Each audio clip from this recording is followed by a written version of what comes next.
बेटी एक बार चल के लड़के को देख तो लो। मेरा दावा है कि लड़का तुम्हें बहुत पसंद आएगा। बाला बहुत अच्छा लड़का है। हाँ हाँ बेटी, हम लोग तुम्हारे दुश्मन तो नहीं है। किसी अच्छे लड़के से ही तुम्हारी शादी करवाएंगे ना। आखिर तू हमारी इकलौती बेटी है। अच्छा ठीक है माँ, अब ज़्यादा भावुकतापूर्ण शब्दों का इस्तेमाल ना करो। मैं चलने के लिए तैयार हूँ। चलो फिर, बिना देर के हम सब चलते हैं। सभी बाला के घर पहुंचते हैं। अरे क्या बात है बहन जी, अभी तक आपका बेटा नहीं आया? जी बस आता ही होगा। तभी वहां बाला आता है। लो जी, आ गया मेरा बेटा। ये लोग तुझे देखने आए हैं और ये इनकी बेटी नम्रता है। बाला के सर पर बिल्कुल बाल नहीं होते।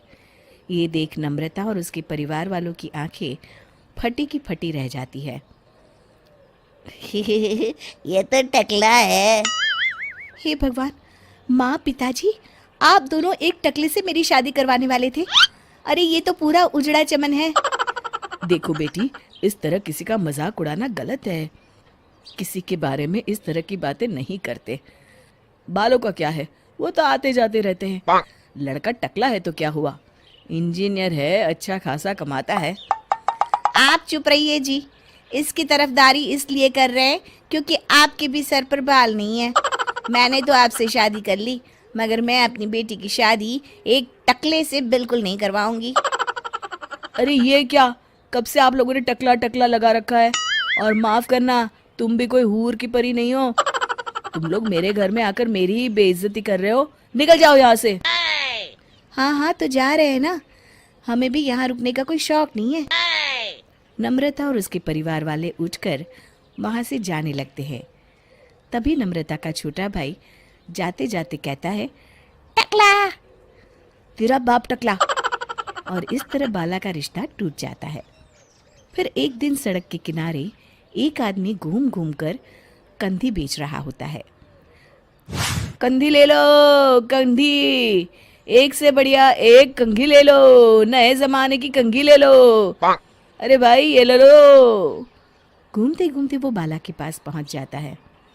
अरे भाई साहब, कंधी लोगे क्या? ये लो। तभी उसकी नज़र बाला के सर के ऊपर पड़ती है। अरे माफ़ करना भाई साहब, आप इसे लेकर क्या करोगे? आपके सर पर तो बाल ही नहीं है। आपका तो स्टेडियम पूरा खाली है। चलता हूँ। कंधी ले लो, कंधी ले लो। कंधी वाले की बातें सुनकर बाला को बुरा लगता है। उस समय बाला को ऐसा महसूस होता है कि उसके लिए दुनिया में सबसे कीमती कोई चीज़ अगर है तो वो सिर्फ बाल है। बाला सड़क पर चलते हुए लोगों के बाल बड़े गौर से देखता है। चलते चलते बाला एक मंदिर के पास पहुंच जाता है। हे भगवान, तुमने ये मेरे साथ क्या किया? थोड़े से बाल अगर मुझे दे देते तो तुम्हारा क्या चला जाता? सारी दुनिया मेरा मजाक उड़ाती है। अरे भाई, आज पहला इंसान देख रहा हूँ जो मंदिर आकर भगवान से अपने लिए बाल मांग रहा है। बेटा, भगवान ने तुम्हें सब कुछ तो दिया है। अच्छी सेहत है, अच्छी नौकरी है।